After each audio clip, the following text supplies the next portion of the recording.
Ok.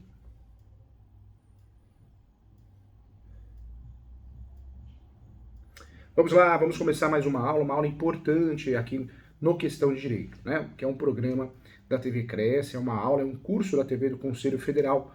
Então, muito bacana esse projeto.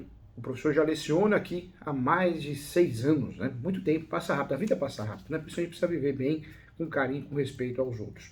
Vamos juntos, então, falar de briga de posse e imóveis irregulares. Professor, por que briga de posse? Você sabe que nós temos no Brasil, nós temos o costume de comprar imóveis através de contrato de gaveta. É um costume. É um costume por quê? Porque fazer a coisa certa e o procedimento de compra e venda de um imóvel correto, ele passa por 3 fases. Recolhimento do ITBI, ok? Depois a escritura pública, lavrar a escritura pública no tabelião de notas. E o terceiro procedimento que nós temos seria o registro no cartório de imóveis. Então, toda vez que a gente compra um imóvel totalmente regularizado e faça a devida transmissão para nós, compradores, o nosso cliente comprador, você pode calcular no mínimo, 5 a 6%, né, do valor do imóvel. Tá? Pode ser que sobre um troco, dependendo da diferença do ITBI. É muita coisa. Para o brasileiro é muita coisa. Nós pagamos para tudo. Paga para viver, paga para nascer, paga para morrer, como diz a música. Então, muita gente fugindo desse caminho, que é mais oneroso, acaba fazendo um contrato de gaveta. Acaba fazendo uma escritura pública e não registra. Arremata o imóvel no leilão, tem acesso à carta de arrematação e não registra. Ganha uma ação de adjudicação compulsória e não leva a registro. Por isso, os imóveis no Brasil, uma pesquisa revelou que nós temos mais de 35 milhões de imóveis irregulares no Brasil. E aí, normalmente, essas brigas que vão parar no Poder Judiciário são brigas de posse. Porque um alega ser posseiro, o outro alega ser posseiro também, um alega ter o contrato de gaveta. Nessa briga, vale quem tem o quê? O registro. Quem tem o registro no cartório de imóveis sempre leva vantagem. Sempre leva vantagem. Porque quem tem o registro no cartório de imóveis é dono, é proprietário. O brasileiro, infelizmente, nós não aprendemos isso na escola, na graduação. O YouTube ele ajudou muito nisso, né? O YouTube, o Google, o acesso ao conhecimento, ele está mais fácil. Então hoje, você que tem uma escritura pública não registrada, você tem que saber que você não tem o registro, que você tem a posse. Se você tem um contrato de gaveta, um instrumento particular feito por um advogado, bem feito, advogado, corretor, até contador às vezes faz esse contrato, também não é o registro. Uma carta de arrematação, uma carta de adjudicação não substitui o registro no cartório de imóveis. E para explicar melhor, surgem diversas leis, o Brasil é o país das leis, né? Nós temos muitas legislações, eu não sei para que tanta lei e pouca aplicabilidade. Eu não gosto muito desse formato, acho que é muita lei para nada. Surge a lei da regularização fundiária, uma lei interessante, uma lei importante, mas explicaram mal para os advogados, explicaram mal para as advogadas, para os corretores, corretoras, para o leigo, para o brasileiro. Venderam para o brasileiro que a regularização fundiária iria regularizar tudo, o imóvel lá no cartório de imóveis, as REURBs. E não é isso que a REURB faz. A REURB não regulariza o imóvel no cartório de imóveis. A REURB, eu faço um requerimento no município. O município, com a lei da regularização fundiária, foi obrigado a criar uma comissão de regularização fundiária. Então, dentro do município, da prefeitura, tem que ter. Esse município vai receber um requerimento. Esse requerimento vai ser dado o devido andamento e o município, com base nos documentos que forem juntados, no pedido, ele vai fazer a regularização, entre aspas, né? Porque se for definido o procedimento de regularização fundiária, o município vai entregar para o requerente ou os requerentes um título de regularização fundiária. Se a área for pública, um título de posse. Esse documento da REURB, que é um documento bacana, é um documento legal, mas ele não substitui o registro no cartório de imóveis. E se você pegar esse documento e for registrar no cartório de imóveis, a maioria dos cartórios nega o registro, porque não tem sentido. A Lei 6.015 ela criou uma cadeia, requisitos para registro, e as normas da corregedoria também. É onde muitas vezes você fica com um título, né? Você fica lá com esse título dado pela prefeitura, pelo município, achando que é proprietário. E não é, porque só existe uma forma de a gente ser proprietário. O nosso nome lá no cartório de imóveis no cartório de imóveis. No Brasil é assim. Você só pode se considerar proprietário, dono, se o seu nome aparece lá no cartório de imóveis, na certidão de matrícula, na certidão de propriedade, seja matrícula ou transcrição. Essa briga de posse, nós precisamos sempre lembrar que se for parar no Poder Judiciário, porque eu alego ser dono, eu comprei através de contrato de gaveta, mas eu também comprei. A posse, apesar de ser um direito sui generis, que eu defendo muito, eu não penso que a posse não vale nada, pelo contrário, a posse vale muita coisa. Tanto é que a posse, atualmente, ela é sim um direito autônomo sui generis, conforme anunciado 492 da 5ª Jornada de Direito Civil, ou seja, é a realidade da vida.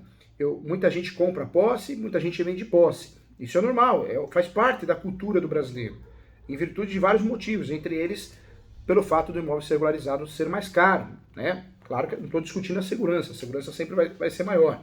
A segurança no registro nunca vai ser absoluta, vai ser sempre relativa, mas é a maior segurança que nós temos no Brasil. De fato é isso. Quando nós temos um imóvel irregular, nós temos uma dificuldade até de nos defender. E a chance de cair num golpe é muito grande. A chance de cair num golpe é muito grande.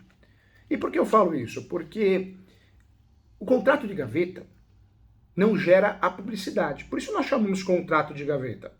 Contrato de gaveta porque eu sou o comprador, você é o vendedor, você vai guardar o contrato aonde? Na gaveta. Na pasta e dentro da gaveta. Eu vou guardar o contrato e o comprador também na gaveta. Quem fica sabendo desse negócio? Só nós. É um contrato de gaveta. Gaveta porque vai parar na gaveta esse contrato. A escritura pública, quando devidamente registrada na matrícula do imóvel, ela gera efeito para todos. Porque nós temos um princípio que é o princípio da publicidade. Qualquer pessoa que vá no cartório de imóveis consegue requerer uma certidão de propriedade atualizada, ou qualquer outra.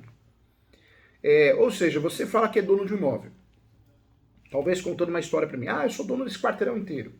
Eu vou lá no cartório de imóveis com o seu nome completo, CPF, RG, eu faço um levantamento para ver se você está falando a verdade.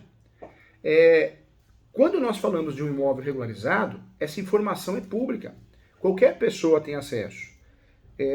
Via pesquisa, via ofício no Poder Judiciário, através de ações. A publicidade, de fato, no imóvel irregular, ela não existe. Ela não existe porque é feito por contato de gaveta, escritura pública que vai ficar na gaveta. Então a grande segurança que nós temos numa transação imobiliária bem feita é a publicidade. A autenticidade, publicidade, faz a diferença. Ter um imóvel irregular no Brasil é muito comum, mas não é bom negócio. Aquela frase que só é dono quem registra é verdadeira. Quem acompanha as aulas do professor Júlio, e quem faz a leitura dos meus livros, né, dos meus vários livros que o professor tem em Direito Imobiliário e Direito Civil, sabe que eu defendo muito a posse como um direito autônomo, conforme enunciado. Mas não dá para a gente comparar. Você ter um imóvel registrado, você sabe que se você tem um registro, a propriedade de um imóvel, e aquele bairro, aquele quarteirão, aquela rua, se vai ocorrer a desapropriação, você vai receber indenização. Você vai receber. Se essa indenização vai ser justa ou não, dá até para discutir valor no judiciário. Mas que você vai receber, vai. Agora, você tem um imóvel irregular. Você tem um imóvel que não está registrado no seu nome. Em caso de desapropriação, sabe o que você vai receber? Nada. Nada. Porque você não consegue comprovar que você é dono. Você vai ter uma dificuldade muito grande de não receber. Ou melhor, de não receber, de receber, né? A chance é muito grande de não receber. Retificando aqui. Ou seja, o imóvel regularizado é diferente. Quando eu tenho um imóvel regularizado, eu consigo financiar. Hoje tem vários financiamentos que eu consigo financiar uma outra casa, um outro apartamento, um sítio, uma chácara, uma casa na praia, um apartamento na praia, que é o sonho do brasileiro, e eu consigo dar como garantia a minha casa. Então, ter o imóvel registrado, regularizado, ter a propriedade, o domínio, faz toda a diferença.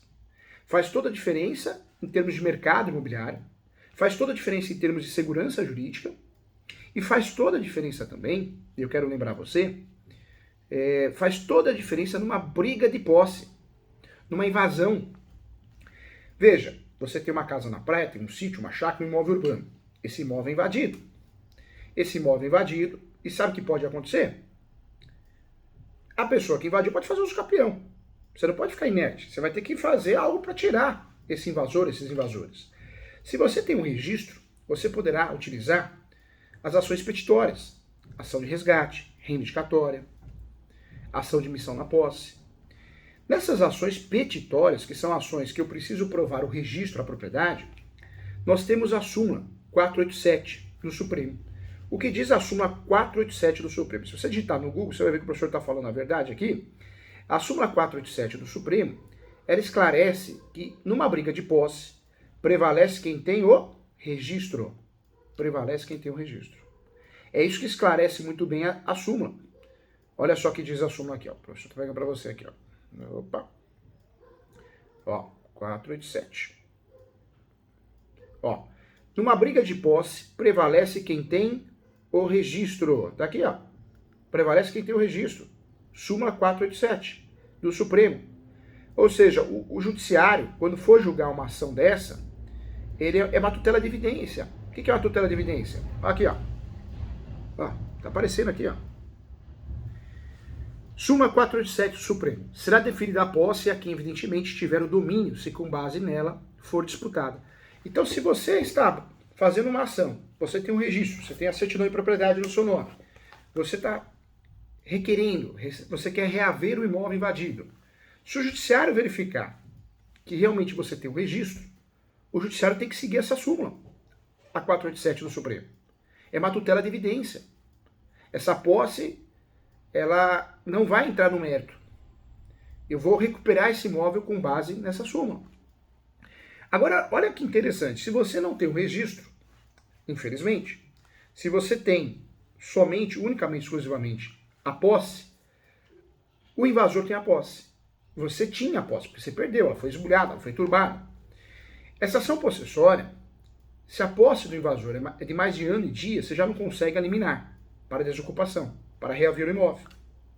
Ou seja, essa discussão na ação possessória pode demorar anos e anos. O professor tem várias ações possessórias no escritório.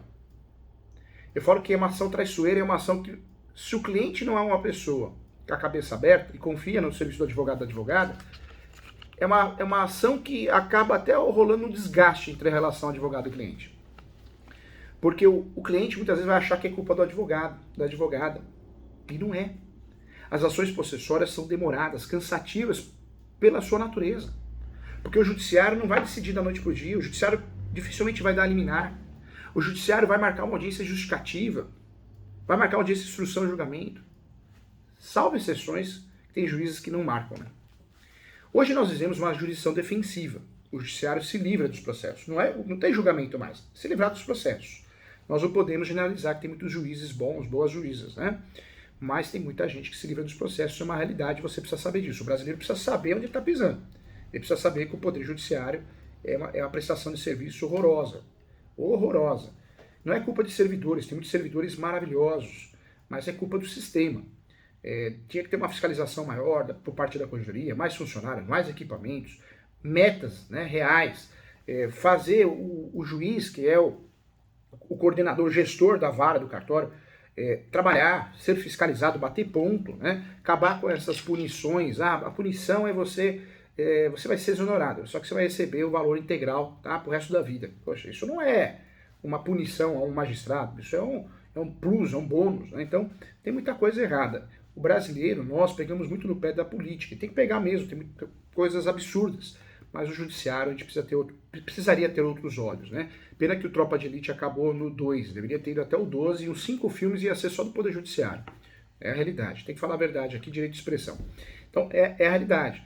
Então quando você bate na porta do Poder Judiciário, algumas ações não andam, algumas ações são demoradas, cansativas. Claro que tem exceção, claro que tem exceção. Né? Uso capião mesmo, você pega o Fórum de Osasco, 1 ano dura o uso capião em Osasco. Pelo menos durou aqui no escritório 1 ano, a ação que eu fiz para o cliente. Né? O juiz julgou em 1 ano. Excelente juiz, excelente fórum, excelente cartório, excelente vara. Mas não é assim que acontece em todo lugar. Então, é uma reflexão que nós precisamos fazer. A briga de posse, então, ela se dá através das ações possessórias. Reintegração, manutenção e interdito proibitório. Eu só vou brigar em relação à posse quando eu só tenho a posse, o meu cliente só tem a posse. Quando ele tem o registro, aí vai aplicar a súmula 487, com base na súmula do Supremo, a tutela de evidência. Né? Então, a ação é outra, é uma ação reivindicatória, é uma ação de missão na posse. O nível do judiciário, gente, eu tenho muitos amigos juízes que dão aula comigo, que sou professor, né, sendo coordenador, e ele sendo coordenador, dou aula na pós dele. Mas, infelizmente, o nível do Poder Judiciário está tão ruim que você que é advogado, advogada, se você não fundamentar muito bem uma ação, um exemplo, emissão na posse. A ação de emissão na posse é uma ação que nós precisamos ter o registro, a propriedade. Mas veja, o nome da ação é a ação de emissão na posse. É a ação que eu quero a posse pela primeira vez. Eu comprei um imóvel no leilão, eu comprei um imóvel no Indicados da Caixa, eu quero ter a posse pela primeira vez. Eu quero ter acesso à posse, eu nunca tive. É uma ação petitória. O nível do judiciário brasileiro, não generalizando, respeitando os ótimos profissionais que tem, eu tenho muitos amigos e amigas juízes, embargadores, como a Ivani, que é uma excelente desembargadora, mas, infelizmente, essa minoria que faz um estrago danado, qual que é o grande problema que nós temos? Pelo fato de aparecer no nome da ação a palavra posse, infelizmente, tem juízes mal preparados que acabam achando que é uma ação possessória. E não é. A ação de emissão da posse não é, nunca foi, nunca será uma ação possessória. É uma ação petitória. Ou seja, prevalece a súmula 487. Mas o nível do judiciário está tão ruim que eu oriento os meus alunos advogados e advogadas, quando forem fazer essa ação, fundamentar essa ação em preliminar ou aonde achar melhor e realmente fundamentar, explicar ao juiz, olha, ação de emissão na posse, apesar de ter o nome emissão na posse, não é ação possessória, é uma ação petitória, ou seja, tem caráter reivindicatório. Então, o advogado hoje, a advogada, eu ensino os meus alunos, não é só ajudar o cliente, mas também tem que desenhar uma estratégia para fugir dessa jurisdição defensiva, para fugir desses julgamentos, desses equívocos, né, dessas confusões. Isso tem que ser feito para que você tenha sucesso, tenha isso, tá? Então, ponto muito importante a ser refletido.